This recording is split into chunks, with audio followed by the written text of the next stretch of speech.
realidad. Paano mo masasabing alam na alam mo na ang katotohanan? Kapag nasa harap mo na mismo ang kasagutan? Maari bang ang realidad ay mabahira ng kasinungalingan? Ako si Papa Dudut at isa na namang kwento ng buhay, pag-ibig at pag-asa ang tampok dito sa Barangay Love Stories. Dear Papa Dudut, ako si Melody. Tawagin niyo na lamang akong Melo. 35 years old at may negosyo. Tubong Cagayan. Mag-isa lamang akong anak, ang mama ko ay isang guro, si Papa naman ay nagtatrabaho sa gobyerno.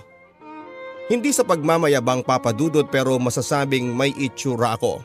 Ang sabi nila ay may pagkakahawig kami ni Sunshine Dizon. Bukod sa may itsura ako ay matalino rin ako.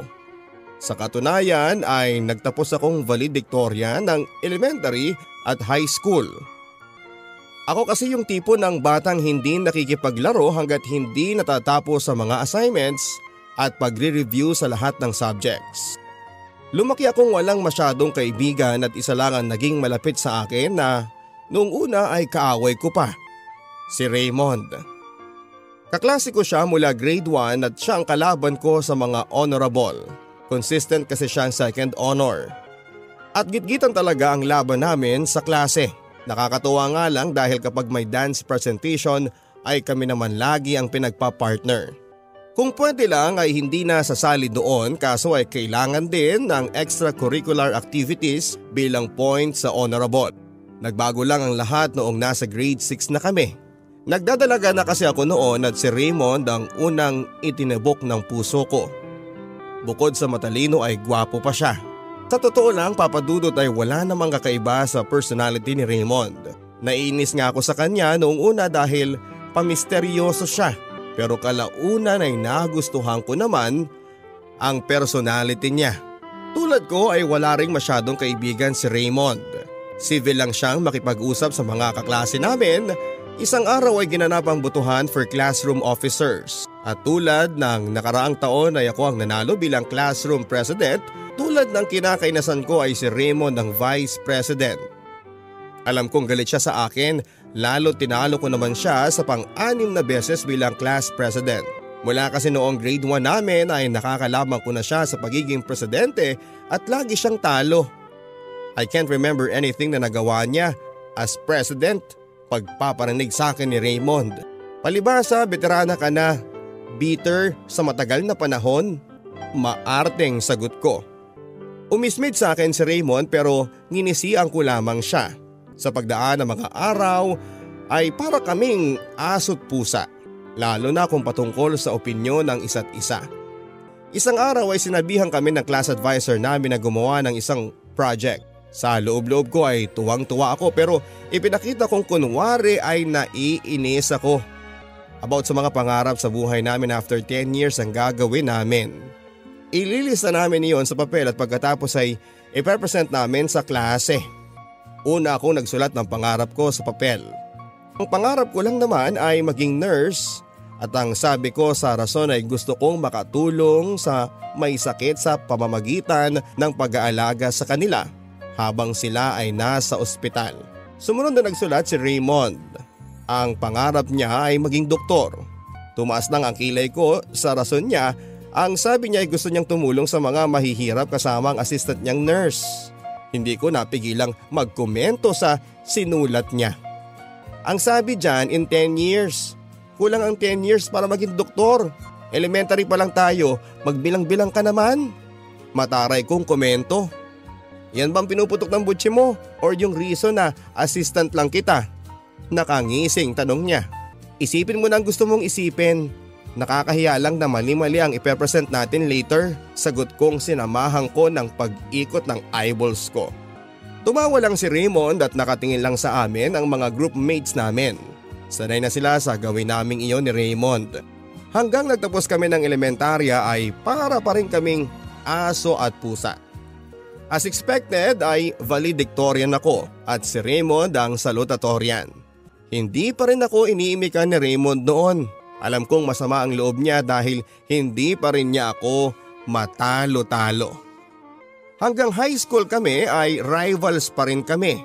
Pero hanggang sa academic lang yon dahil doon na nagumpisa ang pagkakaibigan namin ni Raymond. Nagumpisa ang lahat noong pauwi kami ng hapon. At dahil malayo nga sa bahay ang pinapasukan naming eskwelahan ay kailangan naming sumakay ng jeep ni Raymond. Nakatayo siya noon sa gilid ng daan at ako naman ay nakatayo din sa hindi kalayuan sa kanya. Maya-maya'y bumuhos ang malakas na ulan. Wala akong dalang payong noon kaya tumakbo ako sa kalapit na waiting shed. Nakita ko naglabas ng payong si Raymond at kampanteng naghihintay ng masasakyan. Nakita ko pa siyang nakatingin sa akin. Makalipas ang ilang sandali ay unti-unti nang lumakas ang ulan. Nakatayo pa rin si Raymond sa gilid ng daan pero napapansin kong hindi siya pumapara ng jeep. Nagulat pa ako nang makita ko siyang pumunta sa waiting shed na kinakasilungan ko. Alof ako sa presence niya noon, lalo na at basang-basa na ako sa ulan dahil sa lakas ng hanging tinatangay ang tubig. Hindi umimik si Raymond at wala akong makitang emosyon sa mukha niya kaya hindi ko alam kung paano magre-react. Madilim na noon ang paligid kaya hindi ko maiwasang mag-alala. Hindi ko alam kung paano ako makakauwi sa bahay. Ang bala ko noon ay sumugod na lang sa buhos ng ulan para lang makauwi. Noong may paparating na jeep ay nagrede na akong sumuong sa ulan pero nagulat ako noong biglang lumapit sa akin si Raymond at hawakan ang mga kamay ko. Sa gulat ko ay hindi kaagad ako nakapag-react. Hila-hila ako ni Raymond papuntang daan. Magkasukob kami sa kanyang payong at natulala ako noon sa gawin niya. At hindi ko mapigilan ang nag-uunahang tibok ng puso ko. Sakay na kami ng jeep noon pero hindi pa rin humupa ang kilig ko lalo na at nagkadikit ang mga braso namin. Wala pa rin akong makitang emosyon sa mukha ni Raymond at taliwa sa itsura kong ngiting-ngiti sa kilig. Hindi ko pa namalaya na nasa tapat na kami ng bahay ni na Raymond at pababa na siya ng sasakyan. "Thank you ha," sabi ko bago pa man siya makababa.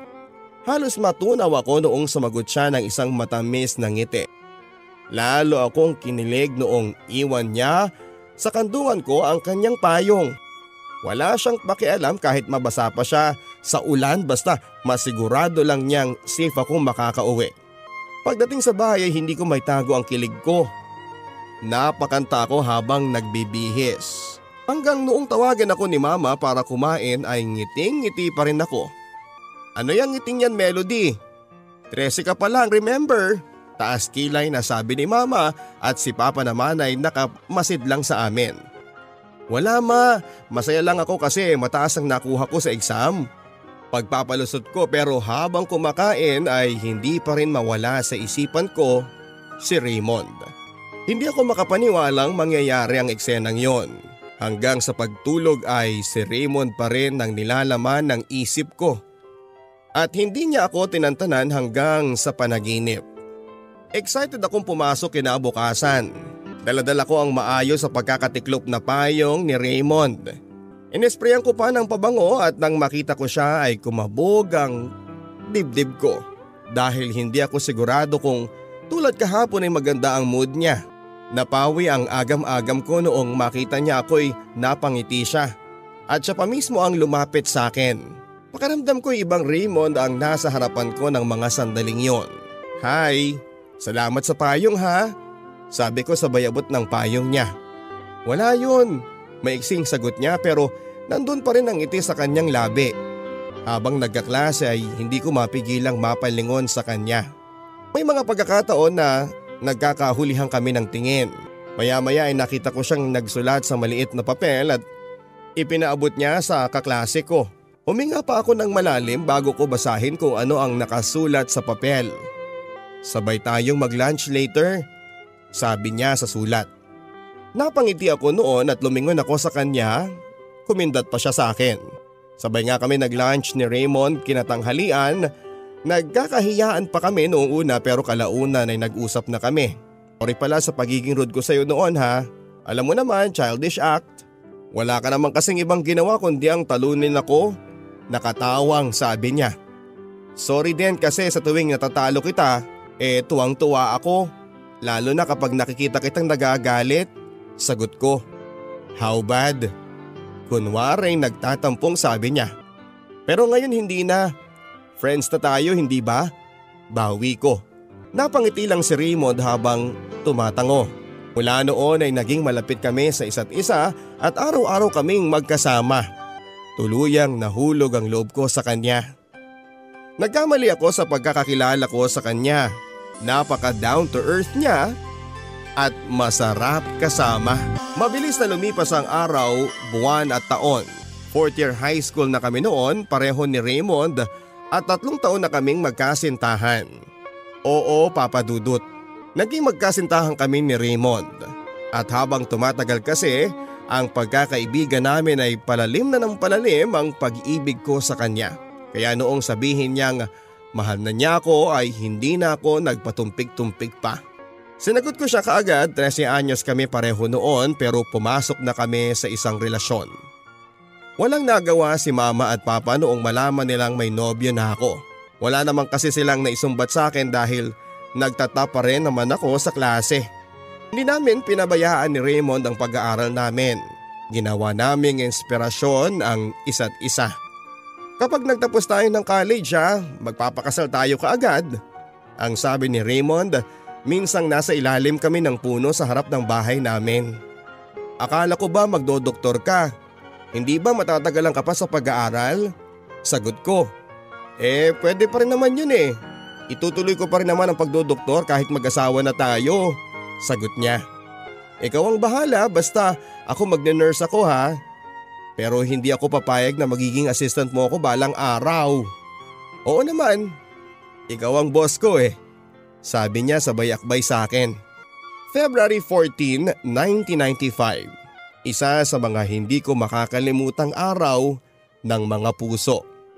Kasalukuyang kaming gumagawa ng assignment ni Raymond sa ilalim ng puno. Noong may inabot siya sa akin, maliit na kahon. Nang buksan ko iyon ay pumailan lang ang nakaka-relax na music. Ano to? Bakit mo ko binigyan ng music box? Tanong ko. Valentine's gift ko yan sa'yo. Gusto ko kasi kapag nakakarinig ka ng music maalala mo ko. Kung makapagsalita ka parang magkakalayo naman tayo. Hindi ba sa parehong university tayo mag-aaral? Ang sabi ko. Hindi ko alam Melo pero sa tingin ko ay hindi matutupad yon. Malungkot na sabi niya. Nagulat ako sa tinura ni Raymond kaya napatigil ako sa pagsusulat. Anong ibig mong sabihin? Naluluhang tanong ko. Kinuha kami ni Mama sa Zambo. Doon na raw ako mag-aaral sa kolehiyo, sabi niya. Ang mama ni Raymond ay taga Zambo at may magandang business doon. Paano tayo? Yun na nga kasi magsusulatan na lang tayo. Paano kung makakita ka ng iba doon? Ang sabi kong tuluyan ng tumulo ang mga luha. Hindi mangyayari yun. Kahit na ilang taon pa ang lumipas, mananatili ka sa puso ko, magtiwala ka lang Melo. Sabi niya. Napayakap ako ng mahigpit noon kay Raymond. After 4 years, uuwi ako dito. Dito ko na ipagpapatuloy ang pagdodoktor ko. Hintayin mo ko sa ilalim ng punong ito, darating ako. Ang sabi niya. Promise? Tanong ko. Promise? Sagot niyang tinaas pa ang kamay bilang panunumpa. Pakahirap sa akin ang lumipas na buwan hanggang dumating ang graduation. Valedictorian pa rin ako at salutatorian si Raymond. Pero hindi ako masaya dahil ang ibig sabihin noon ay magkakahiwalay na kami. Nagkaroon ng handaan sa bahay ng gabing iyon. At isa nga si Raymond sa mga bisita ko. Bago matapos ang gabi kinausap ako ni Raymond. Yun na ata ang pinakamabigat na alaala ko. Bukas na ang alis namin papunta ng Zambo. Huwag mong kakalimutang sulatan ako ha. Naluluhang sabi niya. Umiyak na rin ako noon at wala akong kayang bitawang salita. Hinawakan ako ni Raymond sa mukha. Mahal na mahal kita Melo at pangako ko sa'yo, babalikan kita. Magpapakasal tayo at hindi na maghihiwalay kahit kailan.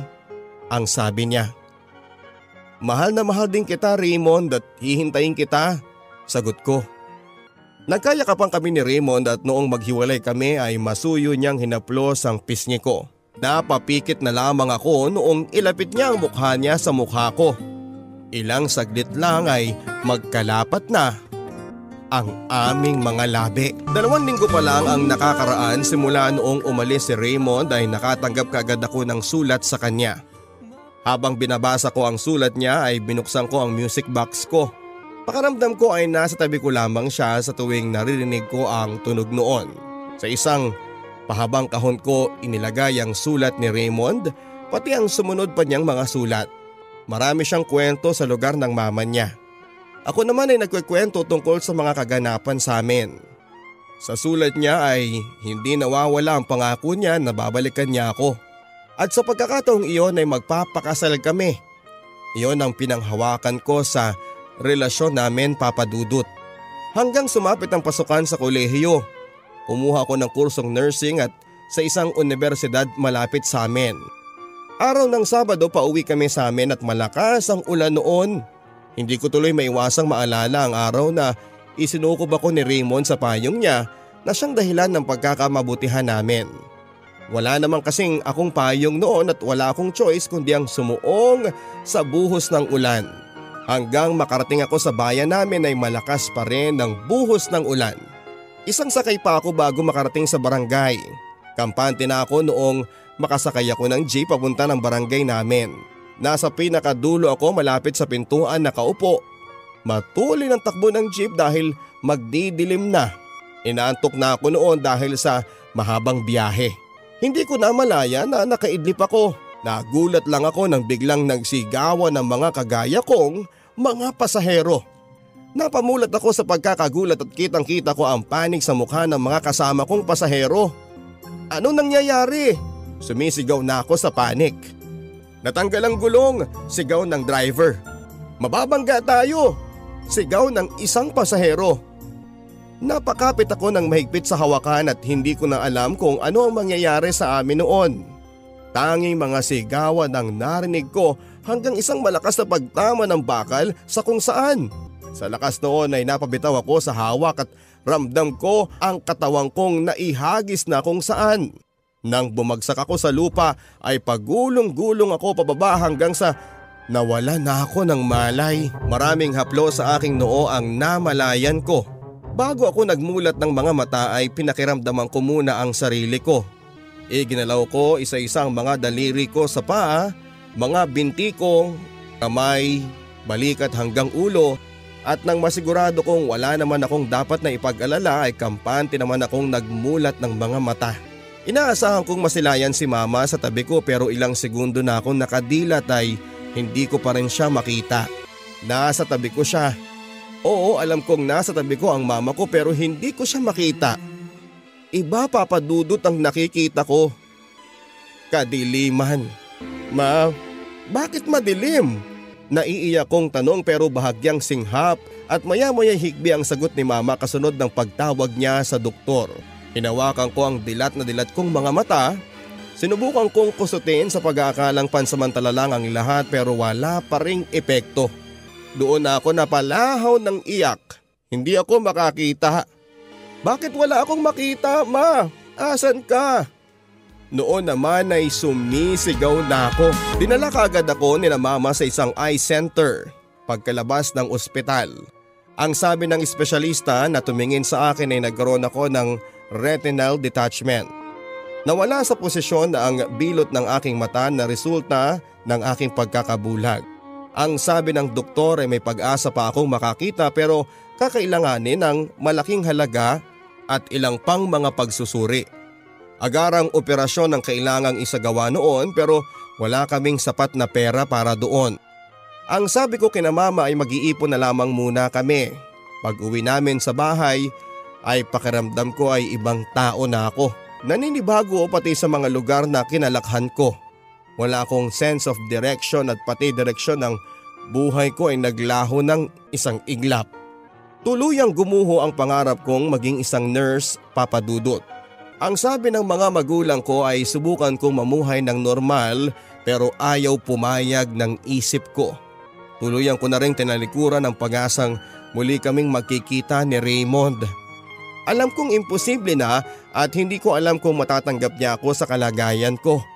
Maraming dumating na sulat buhat kay Raymond at kapag inaabot sa akin iyon ng aking ina ay nilalagay ko na lamang sa loob ng kahon sa tabi ng aking kama. Kontento na ako, Papa Dudut, sa tunog ng music box para alalahanin ang mga masasayang alaala namin. Kapag ganoon ay umiiyak na lamang ako at gustong gusto kong basahin at sumagot sa mga sulat niya pero hindi ko magawa. Nagboluntaryo si Mama na siyang magbasa ng sulat ni Raymond para sa akin pero hindi ako pumayag. Mas lalo lang maipapamukha sa akin ang kalagayan ko. Buwan at taon ang dumaan hanggang dumalang at tuluyan ang nawala ang mga sulat ni Raymond. Hindi na ako nagtaka. Marahil ay nagsawa na siya dahil hindi naman ako sumasagot. Naisip ko na lang na siguro ay may iba nang nilalaman ang kanyang puso. Ilang taon akong nagkulong sa bahay at hindi ako nakikipag-usap sa kahit na kanino. Tuluyang kong kinalimutan ang mundo ko, mga kaibigan at pagkatao ko. Sa kwarto lang ako na malagi buong buhay ko. Tunog ng music box ang kasakasama ko maghapon at hindi kinalimutan ni Mama na lagyan ng baterya ang music box kaya humaba ang buhay. Kumuha si Mama ng kasambahay namin na titingin-tingin sa akin kapag nasa trabaho sila ni Papa. Pakiramdam ko ay pabigat ako doon. Mas malala pa ako sa sanggol na inaalagaan. Wala akong magawa noon kundi ang umiyak na lamang. Awang-awa ako sa sarili ko at lagi akong kinocomfort ni Mama. Ang sabi niya ay makakakita rin ako balang araw. Pero tuluyan na akong nawala ng pag-asa. April 1999, eksaktong 4 na taon mula noong maghiwalay kami ni Raymond ay naisipan kong lumabas sa lungga ko. 4 na taon na rin akong nakakulong sa loob ng bahay noon. Lumabas ako dahil nangako si Raymond na uuwi siya pagkatapos ng 4 na taon. Nagtaka pa si Mama noong magpasama akong ihatid niya ako sa bakuran noon sa ilalim ng puno ng mangga. Nang maihatid niya ako doon ay sinabi kong iwan na lamang niya ako. Hawak-hawak ko noon ang music box na bigay ni Raymond. Ilang oras din ako sa ilalim ng puno. Kadiliman lang ang nakikita ko. Nainip na ako noon sa paghihintay pero walang Raymond na dumating. Tuluyan na akong nawalan ng pag-asa. Binigyan ko ng kaunting sandali ang sarili ko at umaasa pa rin ako na darating siya hanggang sa naramdaman kong tila may nakatingin sa akin. Napatuwid ako ng upo noong biglang may marinig akong sitsit. Napalingon ako sa pinanggalingan noon pero syempre hindi ko makita kung sino ang estranghero. Malakas ang kabog ng dibdib ko. Nagbalik na ba si Raymond? Tinupad niya kaya ang pangako niyang babalikan niya ako? Sa isiping yon ay napangiti ako habang titig na titig pa rin sa pinagmulan ng sitsit. Hi Miss. Ganyan ka ba talaga tumitig sa mga gwapo? Ang sabi ng boses ng lalaki na galing sa hindi kalayuan sa akin. Biglang napawi ang ngiti sa mga labi ko dahil hindi boses ni Raymond ang narinig ko. Naalarma ako kaya nagbawi ako ng tingin at nagkunwaring hindi ako apektado sa presensya ng lalaki. Pero naramdaman ko ang paglapit niya sa akin at nang 1 metro na lamang ang layo niya ay muli siyang nagsalita. Diyan lang ako kina Aling Daday. Pamangkin niya ako. Patagal na ako dito pero ngayon lang kita nakita ha. Feeling close na sabi ng lalaki. Hindi pa rin ako kumilos sa kinakaupuan ko at hindi ko rin maitago noon ang panginginig sa aking tuhod. Joff nga pala. Ikaw pwede bang malaman ang pangalan mo? Tanong ng lalaking naramdaman kong umupo sa hindi kalayuan sa akin. Melo?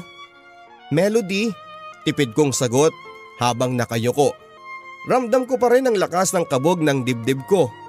Ayun, hindi ka naman pala pipi eh. Nakatawang sabi niya. Ngayon lang kita nakita ha. Bisita ka lang dito?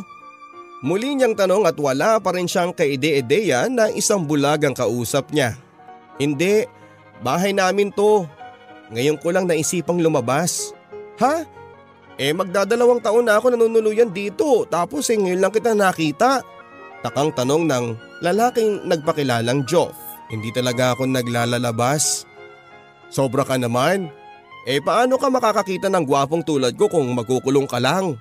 Pabirong sabi ng lalaki pero napakasakit ng dating sa akin ng binitawan niyang salita. Tama ka. Hindi ako makakakita ng gwapong tulad mo at kahit na anong bagay na gusto kong makita. Kailanman at hindi ko magagawa yun. Madiing sagot ko sabay lingon sa kinakaroonan ng lalaki. Narinig ko ang pagsinghap niya at tuluyang tumulo ang kanina ko pang pinipigilang luha. Sorry Melo, hindi ko alam. May pagsisising sambit ng lalaki. Ayos lang, tanggap ko na. Excuse me. Sagot ko bago ko tinawag si mama para maipasok na ako sa loob. Narinig ko pang nag-uusap si Joff at mama na parang matagal nang magkakilala. O Joff, wala kang pasok? Tanong ni mama. Off ako tita eh, bukas ng gabi ulit ako papasok. Masiglang sagot ni Joff. Aba, mahaba-habang pahinga yan ha. Sambit naman ni mama. Pambawi sa ubos ng energy sa ospital tita. Sagot niya.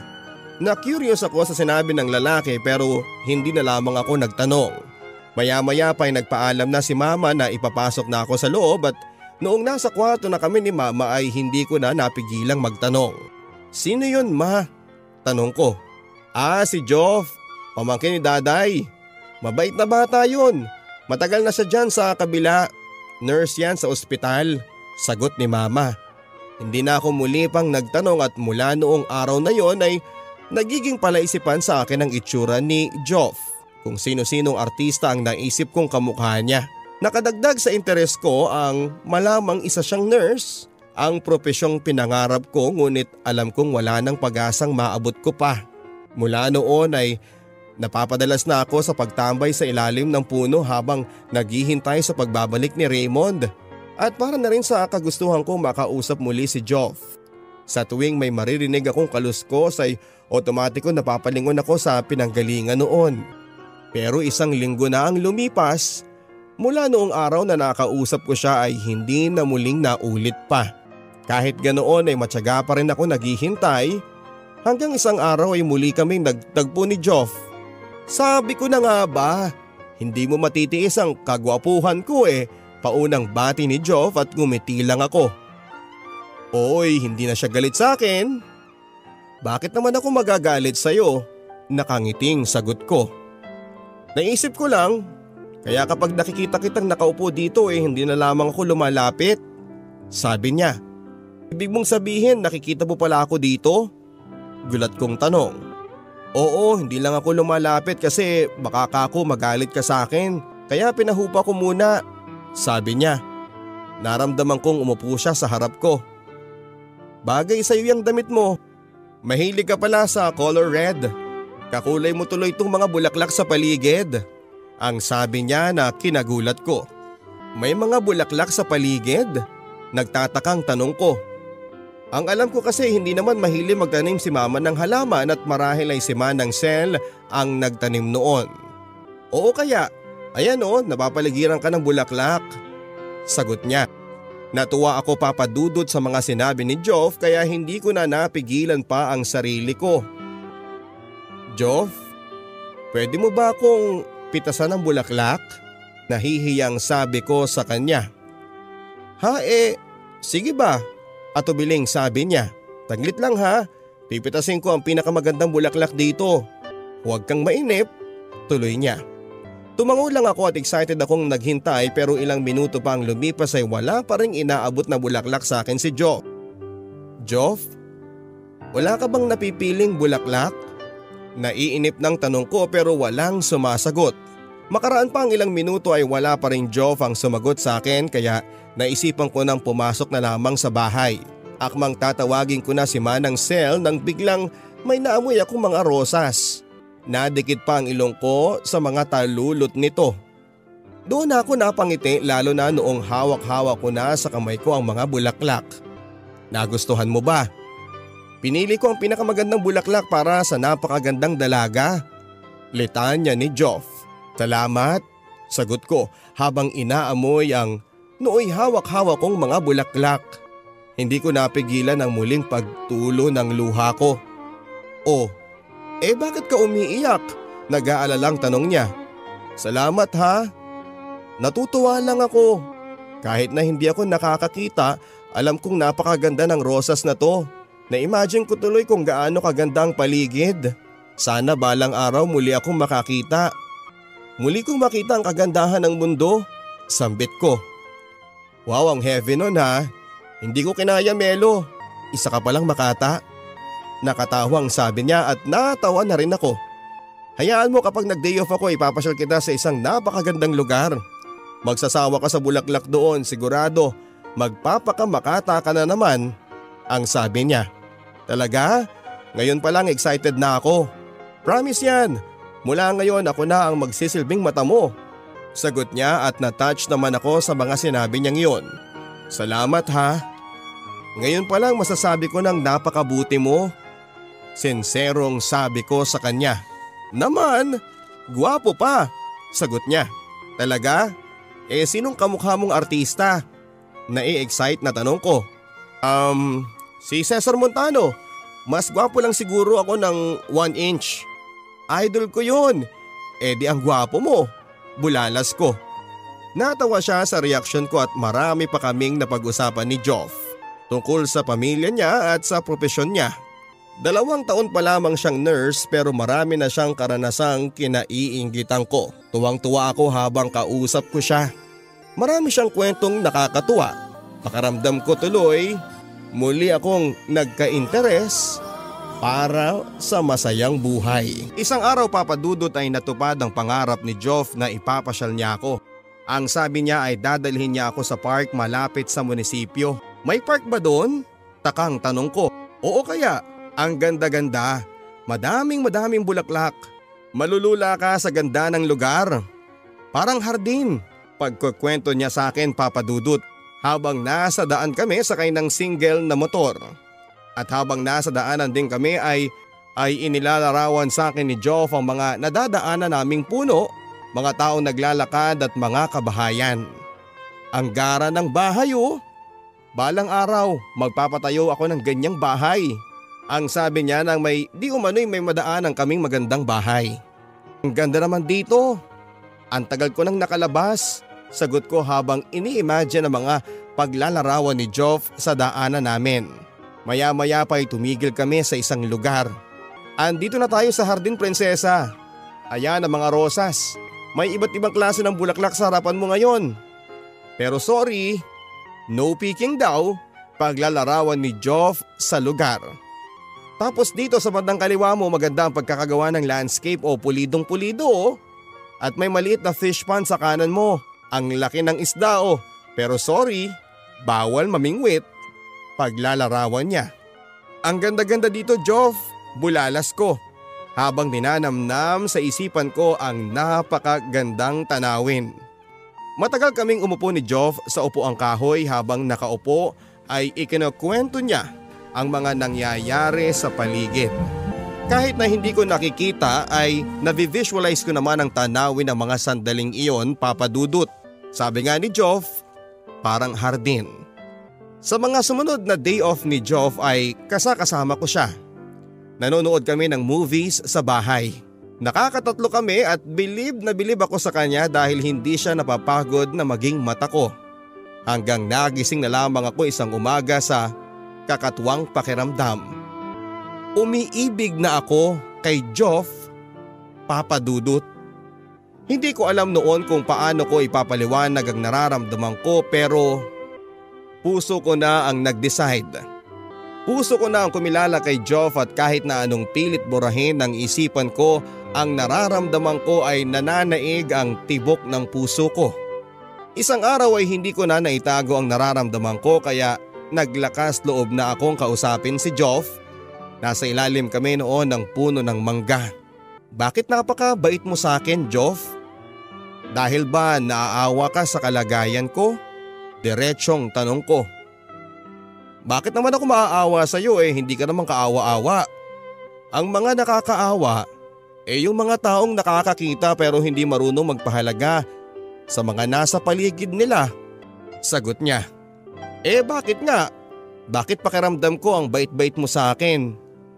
Kasi espesyal ka. Espesyal ako dahil bulag ako. Hindi. Espesyal ka dito. Sabi niya. Espesyal? Saan? Naguguluhang tanong ko pero nagulat ako noong hawakan ni Joff ang kamay ko papalapit sa kanya. Ipinatong niya iyon sa tapat ng dibdib niya. Dito. Dito sa puso ko. Sagot niya. Doon ako napangiti at lalo akong natuwa sa mga sunod na sinabi ni Joff.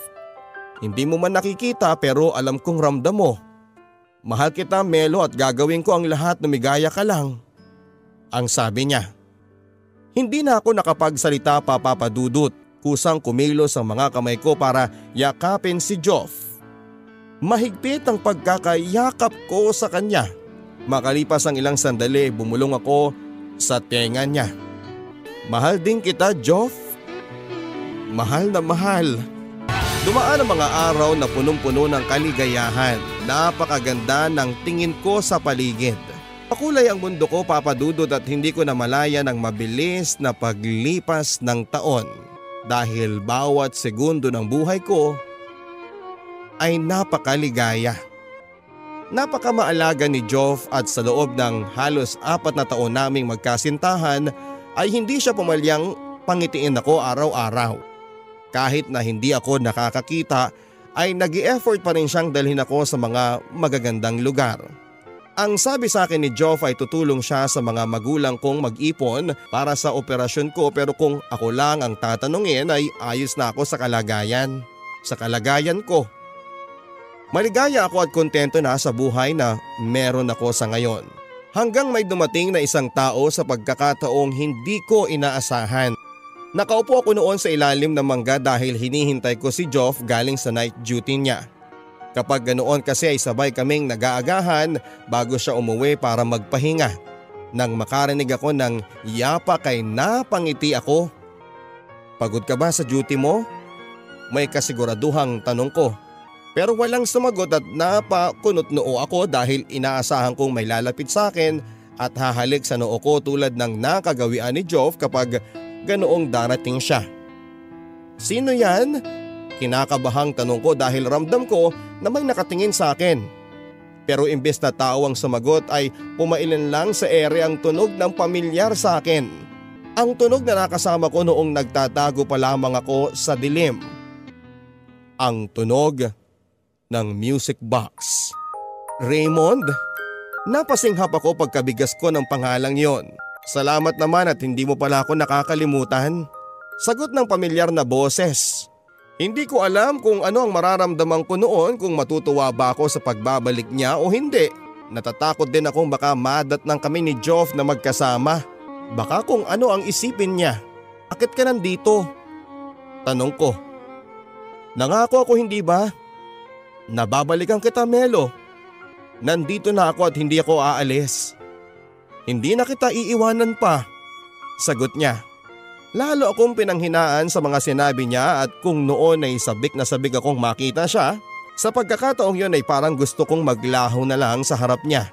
Lumapit siya sa akin at hinawakan ang kamay ko. May maliit na box din siyang ipinahawak. Kasing laki yon ng music box na ibinigay niya sa akin noon. 8 taon ang nakalipas, Raymond. Iba na ang sitwasyon ngayon. Sagot ko. Naramdaman kong lumapit siya sa akin. Kahit na ilang taon pa ang lumipas, Melo, hindi nagbago ang pagmamahal ko sa iyo. Walang nagbago. Iba na ngayon, Raymond. Alam ko ang nangyari sa iyo, Melo. Alam kong nabulag ka. Kaya ako natagalan sa aking pagbabalik. Anong ibig mong sabihin? Tanong ko. Hindi ko itinuloy ang pagdodoktor, Melo. Nag-abroad ako at kadarating ko lang galing ng Taiwan. Noong nalaman kong bulag ka, wala akong ibang inisip kundi ang maipagamot ka at nag-ipon ako para sa operasyon mo. Ngayon ay sapat na ang pera ko at kayang-kaya na kitang ipagamot, Melo. Ang sabi niya. Tumulo ang luha ko at hindi pala ako kinalimutan ni Raymond. Sa loob ng 8 taon ay ako pa rin pala ang inaalala niya. Mahal na mahal kita, Melo. At sana ay hayaan mo kong makabalik sa puso mo. Tuloy niya. Pero Raymond, may nobyo na ako sa ngayon. Nanghihinang sagot ko. Alam ko si Joff. Ayokong magsalita laban sa kanya pero hindi kita pipiliting magdesisyon sa ngayon. Pag nakakita ka na, kapag hindi ka na nabubulag ng magandang salita, saka kita muling tatanungin kung sino sa aming dalawa. Lalo akong naguluhan sa mga sinabi ni Raymond. Parang may ibig siyang sabihin patungkol sa pagkatao ni Joff. Noong araw na yon ay kinausap ni Raymond ang mga magulang ko na dalhin ako sa Maynila dahil may napagtanungan na siyang ospital doon tungkol sa kalagayan ko. Dahil matagal na nila akong gustong makakitang muli ay hindi na sila nag-atubiling pumayag pa. Ang hiniling lang nila ay makihati sa bayad sa operasyon at pumayag naman si Raymond. Binigyan ako ni Raymond ng pagkakataong makapag-isip. Natatakot ako noon sa kahihinatnan ng operasyon at ang sabi ko sa kanya ay kakausapin ko muna si Joff tungkol sa operasyon. Bakit pa? Alangan namang pipigilan kanya. May pagkadiskustong sagot ni Raymond. Hindi na lamang ako nagsalita pa at nasasaktan ako para kay Joff. Ang ipinagtataka ko lamang ay kung bakit lumipas na ang ilang araw ay hindi pa ako pinupuntahan ni Joff. Matiyaga ako naghihintay sa ilalim ng puno ng mangga pero walang Joff na dumating. Hanggang lumipas ang 2 linggo, pakiramdam ko iyon ang mga araw na pinakamahabang araw ng buhay ko. Ready ka na? Sasama ka na sa akin? Tanong ni Raymond nang muli niya akong puntahan. Nag-isip ako kung ano ang tamang gawin at kailangan kong malaman kung bakit bigla-biglang hindi nagparamdam sa akin si Joff. Kailangan kong malaman kung ano ang sinasabi ni Raymond na katotohanan tungkol sa kanya. At malalaman ko lamang iyon kapag nakakakita na muli ako. Pumunta kami sa isang kilalang ospital sa Maynila na nagsasagawa ng operasyon sa retinal detachment. Kasama din namin noon si Mama.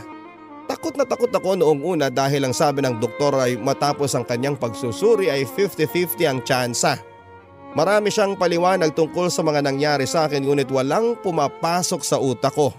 Pinagpirma si Mama ng waiver sa gagawing operasyon sa akin. Natatakot man ako ay desidido na rin akong gawin ang pagpapa-opera. Napapikit na lamang ako noong nakahiga na ako sa hospital bed. Dasal ko na sana pagkagising ko ay masilayang ko na ang liwanag. Bago ako tuluyang igupo ng antok ay si Joff ang laman ng isipan ko. Huwag kang mag-alala. Relax ka lang, miss. Ang sabi ng doktor habang tinatanggal ang benda sa mga mata ko.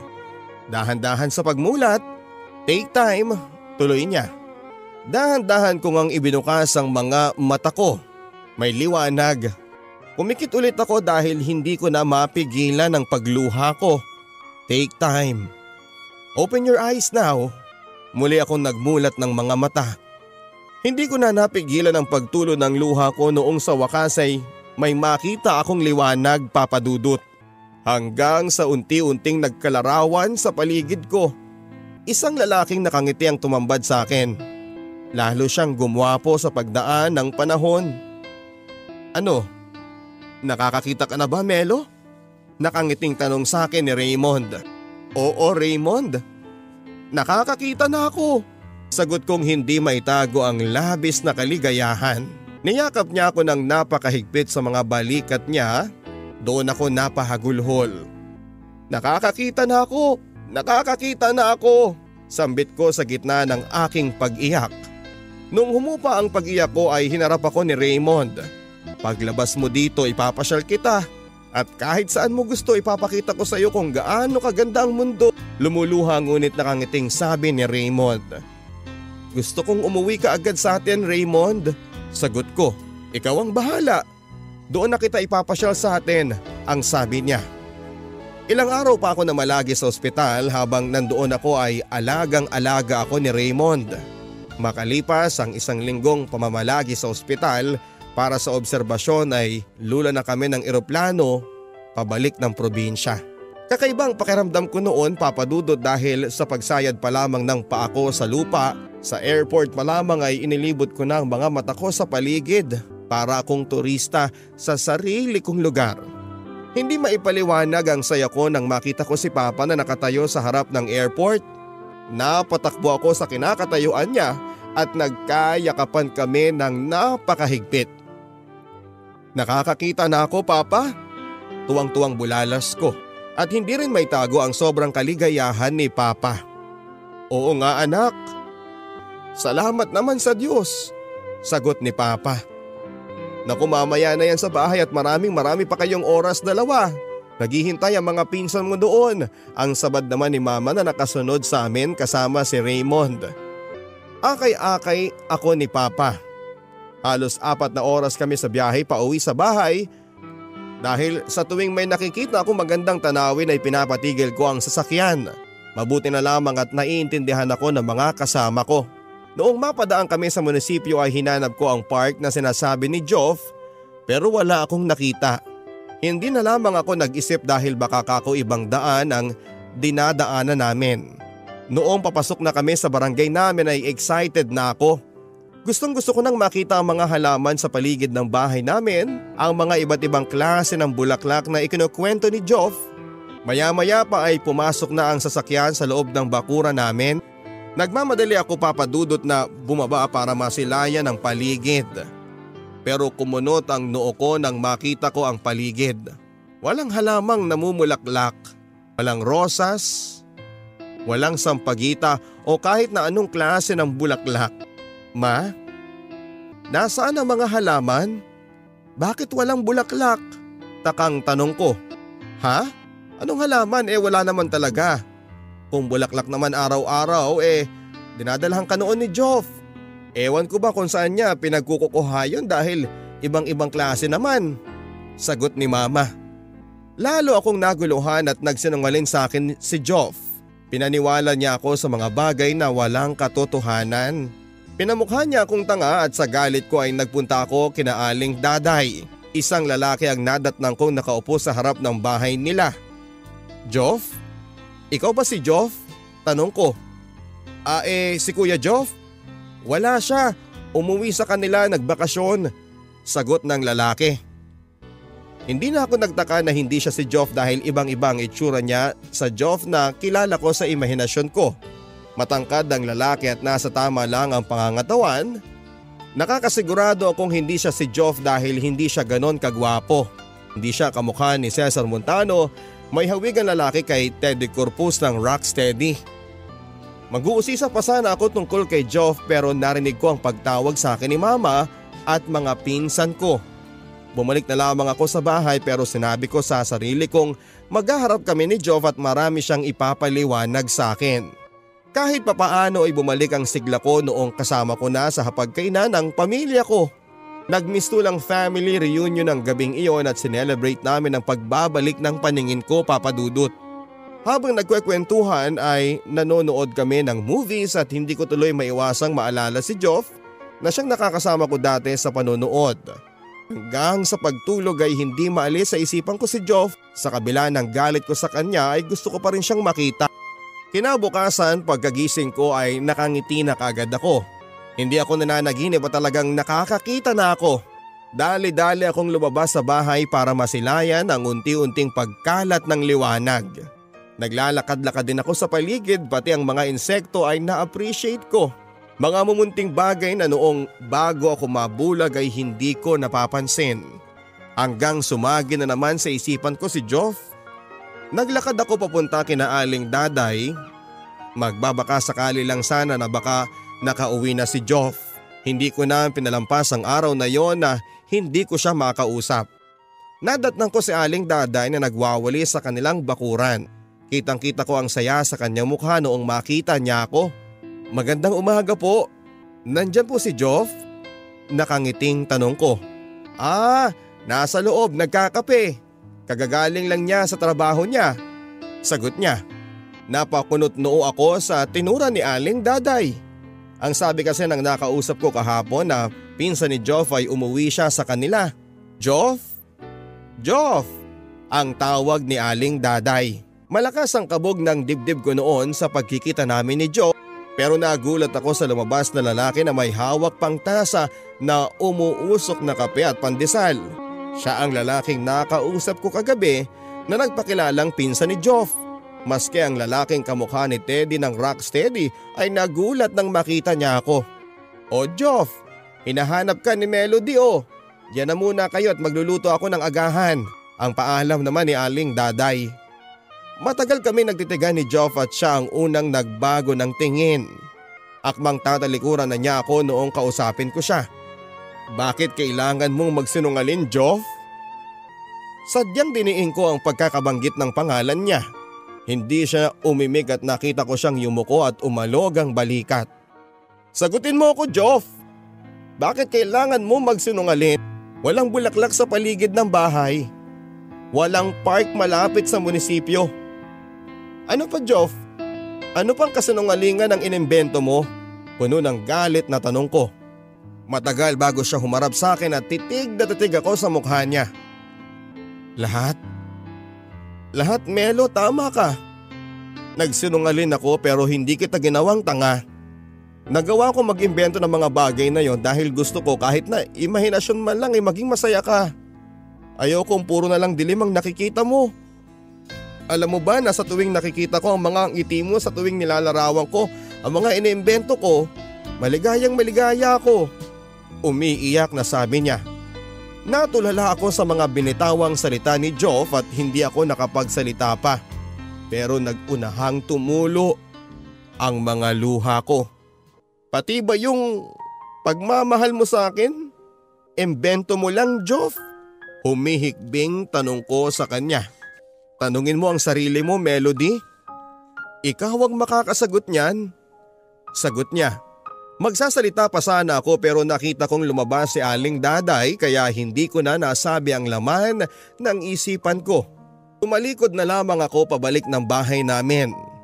Pagdating sa bahay ay takang-taka si Mama sa itsura ko. Anong nangyari sa'yo? Salubong niya sa akin. Si Joff, ma? Nagsinungaling siya sa akin? Umiiyak na sabi ko. Alam kong may dahilan siya kung bakit niya nagawa yon, anak. Mabait na bata yang si Joff. At alam kong wala siyang ginusto kundi ang mapasaya ka. Sagot ni Mama. Lahat ng sinabi niya sa akin, ma, imbento lang niya eh. Hindi ko tuloy maiwasang isipin na pati ang pagmamahal niya sa akin, imahinasyong ko lang. Tuloy ko. Kasi siguro kung mahal na mahal ka ni Joff, anak. Tayo ko nababahala. Paano si Raymond? Tanong niya. Doon ako napaisip. Paano nga ba si Raymond at sino ang pipiliin ko sa dalawa? Si Joff na nagbigay ng liwanag sa madilim kong mundo? O si Raymond na siyang dahilan kung bakit muli kong nasilayan ang ganda ng mundo? Magdamag kong pinag-isipan ang desisyon ko, Papa Dudut. Tinimbang ko ang mga bagay-bagay at pinakiramdaman ko ang sarili ko. Bago ako tuluyang pumikit ay buo na ang desisyon ko. Pagising ko kinabukasan ay agad kong binuksan ang music box na bigay sa akin ni Raymond. Kinuha ko rin ang kahon na pinaglagyan ko ng mga sulat niya. Isa-isa kong binasa ang mga iyon at halos hindi ko na makita ang bawat letra dahil sa luha ko. Punong-puno ng pagmamahal ang mga nasa sulat niya at hindi niya nakakalimutang ipaalala sa akin na babalikan niya ako. Papakasalan niya ako at bubuo kami ng isang pamilya. Nasa ganoon akong sitwasyon noong tawagin ako ni Mama. Nasa sala daw si Raymond at hinihintay ako. Ipapasyal daw niya ako. Matapos kong mag-ayos ay lumabas ako ng kwarto upang harapin si Raymond. Daladala ko ang jewelry box na bigay niya at nung makita ko siyang prentang nakaupo sa sofa ay nakaramdam ako ng kaba. O Melo, bakit hindi ka pa nakabihis? Tara na, sayang ang oras. Marami pa tayong pupuntahan. Nakangiting bati niya. Sa halip na tugunan ko ang mga sinabi niya ay lumapit ako sa kanya at niyakap siya ng napakahigpit. Gumanti siya ng yakap. Matagal kami sa ganoong sitwasyon at maya-maya ay hinarap ko na siya. Salamat, Raymond. Salamat sa lahat ng tulong mo. Natutuwa ako dahil nagbalik ka. Lalo kong napatunayan kung gaano mo ko kamahal. Ang sabi ko. Mahal na mahal kita, Melo, at gagawin kong lahat para sa'yo. Sagot niya habang hawak-hawak ang kamay ko. Hindi ko na napigilang humagulhol. Pero sorry, Raymond. Ayoko magsinungaling sa'yo pero hindi na kita mahal. Nakayukong sambit ko. Hindi kaagad nakapagsalita si Raymond at lakas ng loob akong tumingin sa mga mata niya. Kitang-kita ko kung gaano siya nasaktan sa mga nasabi ko. Akala ko magbabago ang lahat kapag nakakakita ka na, Melo. Kapag alam mo na ang nangyayari sa realidad. Pero nagkamali ako. Puno ng hinanakit na sabi niya.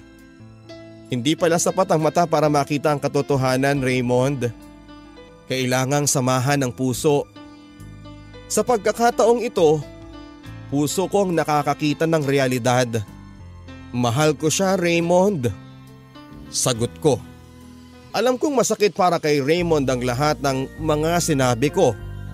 Pero tulad ng sabi niya, kailangang makita ang realidad. At ang realidad na yon ay ang pagmamahal ko para kay Joff. Masaya ako naghanda ng agahan. Lahat ng paborito niya ay niluto ko sa tulong ni Mama at ni Manang Sel. Matapos kong maghanda ay matiyaga akong naghintay sa ilalim ng puno ng mangga. Ilang saglit pa ay namataan ko na ang lalaking kamukha ni Cesar Montano. Noong makita niya ako ay nag-alangan siya at umiwas siya ng daan. Sinitsitan ko siya pero hindi niya ako pinansin. Ang pogi ng lalaki hindi man lang namamansin. Palata ko pero wala siyang reaksyon. Hindi na ako nakatiis at tumayo ko sa kinakaupuan ko at hinabol ko siya. Mula sa likod niya ay niyakap ko siya ng napakahigpit. Napatigil siya sa paglalakad. Ang bango naman ni Mr. Pogi at teka, parang nilalagnat ako. Kailangan ko ng nurse. Maarteng sabi ko na hindi pa rin siya binibitawan. Makalipas ang ilang segundo ay humarap ako sa kanya. Hindi na ako nagtaka noong makita ko siyang umiiyak. Pagod sa duty? Tanong ko. May balong na rin ako ng luha. Sabay tayo mag-breakfast ha? Ipinaghanda kita tapos mamaya pupunta tayo sa park malapit sa munisipyo. Maganda doon, maraming bulaklak. Maganda ang landscape. Ang sabi ko sa kanya pero hindi na naituloy pa ang iba dahil garalgal na ang boses ko. Niyakap niya ako ng mahigpit at sabay kaming humagulhol. Mahal na mahal kita, Melo. Akala ko tuluyang ka nang mawawala sa akin, ang sabi niya. Mahal kita, Joff. Wala nang tanong-tanong. Yun ang nararamdaman ko at yun ang sinasabi ng puso ko. Maaring kasinungalingan lahat ng pagpapaligaya mo sa akin pero wala akong pagsisising pinapaniwalaan kita dahil hindi nagsisinungaling ang puso ko noong naramdaman kong mahal na mahal kita. Senserong sabi ko. Muli kaming nagkayakapan ni Joff at sa pagkakataong iyon ay alam kong maliwanag na sa akin ang realidad. October 18, 2005 ay nagpakasal kami ni Joff. Napakagwapo niya sa kanyang barong at walang sinabi si Cesar Montano sa kakisigan niya. Habang naglalakad ako papunta ng altar ay balong ako ng luha. Pumapailan lang ang kantang Promise of Love ni Martin Nievera. Sa ngayon papadudot ay may dalawa na kaming anak ni Joff. Isang babae at isang lalaki. Happy family kami at ipinagpapasalamat ko yon sa Panginoon at hindi ko man naabot ang pangarap kong maging nurse. Pero nakapag-asawa naman ako ng isang nurse. Hindi na bago ang pag-aalaga sa akin ni Joff sa pagdaan ng panahon.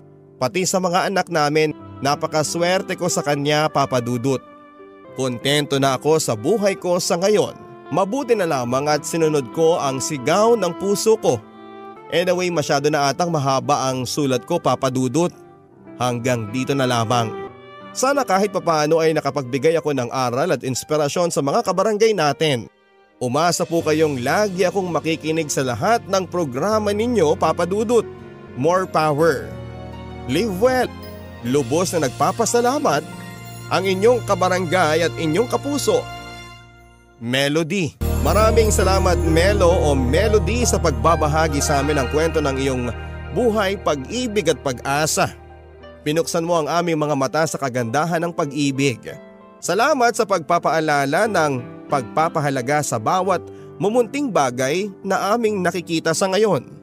Congratulations din sa inyo ni Joff at hangad namin ang kaligayahan ng inyong pamilya habang buhay. Para sa mga kapuso natin, maaari po kayo magpadala ng inyong mga love stories sa ating pong email address ls971@yahoo.com o kaya naman ay sa Barangay Love Stories fanpage. Mag-post din ang mga comments ninyo tungkol sa inyong napakinggan. Ano bang aral na inyong natutunan? Sana ay nagbigay kami ng inspirasyon sa inyo. Barangay Love Stories ngayong araw na ito ay isinalin para sa radyo ng kabarangay nating si Florence Reyes na pinamagatang Love is Blind. Sa mga kapuso natin, isang maligayang buwan at araw po ng mga puso sa inyong lahat. Pakinggan ang kwentong ito sa ating Barangay Love Stories podcast. Para malaman ang paraan ng pagda-download ng libre, hanapin lamang po ang www.gmanetwork.com/BLS Podcast Guide. Hanggang sa muli, ako po ang inyong si Papa Dudut sa inyong numero 1 kasama sa mga kwento ng pag-ibig, buhay at pag-asa. Dito sa Barangay Love Stories.